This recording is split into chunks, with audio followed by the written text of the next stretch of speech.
Why is Coughlin overrated? Because he is. He sucks. How can you say that? He sucks. He took a scrub Jacksonville Jaguars team to an AFC championship game, and then just 6 years ago in 2006, when everybody wanted his head in New York, everybody wants Eli out the door, you're halfway through 2007 with a 500 record, and people can't fathom why Eli Manning and Tom Coughlin are still New York Giants. No. 5 years later, here they are with two Super Bowl rings. So you got it twisted as a Dallas fan. People weren't questioning Eli, by the way. Oh, I don't have it twisted. I live and surrounded by Giants fans. People were never calling for Eli's head. Oh, that is a load of crap. Who was calling for Eli's head? The year Eli Manning threw 23 interceptions, I can't count the amount of people. Wasn't me. Wasn't this guy. You were far from the majority, my friend. No, everybody far I know. From the majority. Nobody was calling for him. They were calling for Coughlin's head. I'm still calling for Coughlin's head. I guarantee you can find newspaper articles that will blatantly say Eli Manning is not the answer. I can't count the amount of people I had conversations with that back in 2006 thought the Giants were better off with Phillip Rivers than Eli Manning. No. Back in 2006, I never thought that. That's you. Most of the people I know never thought that. Just because you're listening to ESPN a little too much. I'm listening to the large group of friends of mine that are New York Giant fans. It drives me nuts. Year in and year out, the amount of Giant fans. How many Giant fans do you know? Because most of anybody I've talked to about football, most of them are Jet fans. Most of them are Cowboy fans. I have two friends that are Jet fans. The girlfriend's a Cowboy fan. Everybody else I know is a Giant fan, other than two people I work with are Packer fans. Every person I know is a Giant fan. Every time we talk, I never hear you saying, "Oh, I'm going to my buddy's house. He's gonna have the Giant game on." Because I can't stand being around Giant fans. During Giant games, it drives me insane. When they suck, they're the worst team ever. When they do good, they're the greatest thing since sliced bread. Drives me insane. I completely agree, though. I think it's more fun to be a fan like that than I am with my Cowboys. Eli is the only reason we've won these two Super Bowls. Well, Eli and our defensive line are the only two reasons we've won these Super Bowls. That's it. Those are the only people on the team that deserve any credit. So the critiquer, the guy that's worried about every little detail, the guy that when I watched his football life on NFL Network, I got amped up because of the kind of coaching that Tom Coughlin did. You're going to tell me? Oh my God, he's terrible.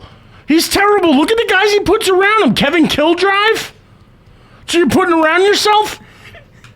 Worst red zone offensive coordinator in the league, and I don't care what the Eagles have done this year. I don't care what the Chiefs have done. Kevin Killdrive is the worst offensive coordinator in the league, and that's just the bottom line. So let me get this straight. You do not like the coaching staff that won you 2 Super Bowls.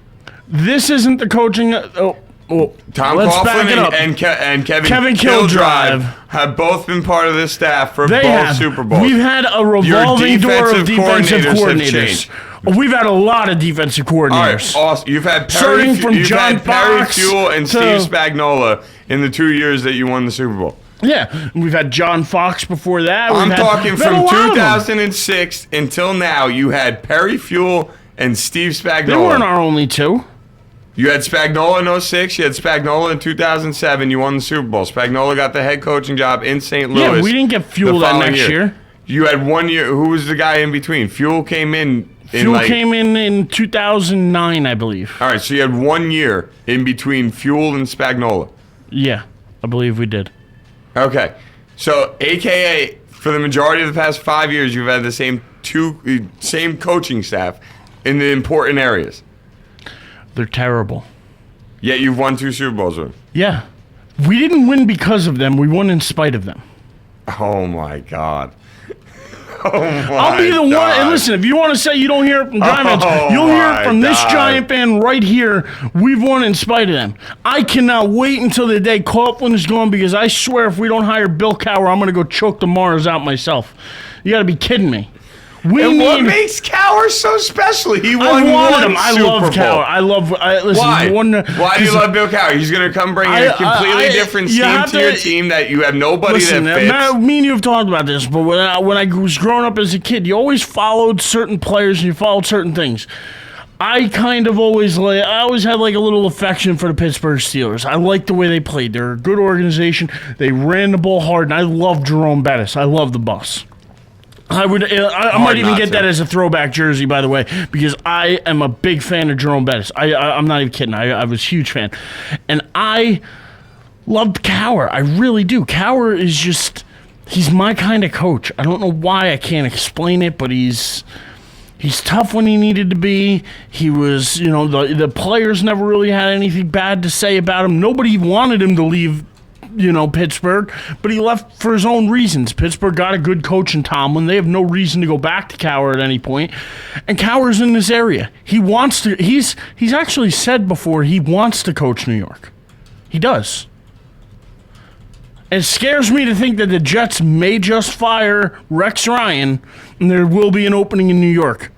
And the Giants are going to find a way to screw this up by keeping Kildrive and Coughlin on this staff. Coughlin's the oldest coach in the NFL. Now, granted, he's won 2 Super Bowls and whatever, but it's time to give it up, buddy. Time to give it up. I don't care how many Super Bowls you won. Oh, my God. You are Giant fans are priceless, man. You guys really, you ran all the time about, Jerry Jones and all this. And do I not have a right to? But do I not have a right? 17 years of mediocrity. I have every right to rip into the guy that runs my football team. And 17 years. I don't have any right to say anything about You guys have made 3 Super Bowls in the time period that my team has won 1 playoff game. 3 Super Bowls you've made it to. You're 2-1. My team, 1 playoff game. Okay. So, yeah, I think I got a little more of a right to get mad about Are you kidding me? You guys just won the effing Super Bowl. Without Coughlin, do the Giants win those Super Bowls? I don't think so. See, that's where I think me and you would differ, because I still think they win those Super Bowls. I don't put that on the coaching staff. Like I said, Kevin Kildrive can't call a play in the red zone to save his life. Hey, He's the worst red zone offensive coordinator out there, and we win despite of him. I don't think the New York Giants have the attention to detail that they have if it wasn't for Tom Coughlin. No, not true. That's my opinion. Not true. Coughlin's lost his locker room. It's not true. It's you disagree. No, Coughlin has lost this locker room on more than one occasion. And he's gotten them back, hasn't he? No, he doesn't get them back. They end up having a players-only meeting, and they smack each other in the head and go, listen, we could win despite this guy. We don't need this guy telling us what to do. We know what to do. Are you in the locker room? What do you mean? It's been reported on. I've never heard a report that the Giants go into the locker room and say we can win despite our coaches.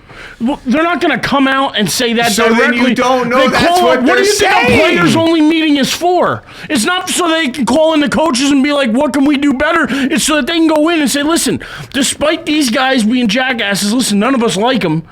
None of us want them here. The players didn't want him there. The Maras wanted him there. That's why Coughlin's still there. Coughlin would have been gone in 2006 if it wasn't for the Maras. He's got a relationship with the owners. That's the only reason he's there. Not because of his relationship with the players, and that's a fact. He doesn't have a great relationship with the players. He doesn't have a great relationship with the defensive line at all. Him and Umanura don't get along. Him and Tuck don't get along. That's just a fact. That's not even an argument. Don't get along with anybody in that organization. Sorry to tell you, he don't get along with anybody because they won't pay him. Those are the guys that pull it together at the end of the year. They don't pull it together because Coughlin came up with this great, coaching strategy. No, they pull it together because they have pride. Exactly. Not because of Coughlin. Not because of Coughlin. And it's not because of Kildrive. Not because of Perry Fuel. You're making it sound like it's in spite of them, and it's not. You're not going out there like, let's make them look, let's go play really good, screw the coaches.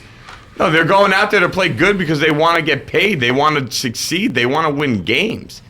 They're not out there because they're like, oh, well, we're going to suck for a couple weeks so our coach looks really bad, but then we'll turn it up so we look good. People don't think like that. That's the way they're doing it. No, it's not. Unless you can get Justin Tucker, one of them guys, to sit here and look at me and tell me I don't believe that. Umanura's contract situation last year didn't help him to perform better at the end of the year to make sure he got his money. That's great. What the hell does that have to do with Coughlin? The ownership That's and the general manager nothing has decide. To do with Coughlin. Coughlin didn't have anything to do with them playing well. They just got their heads out of their asses and did it on their own.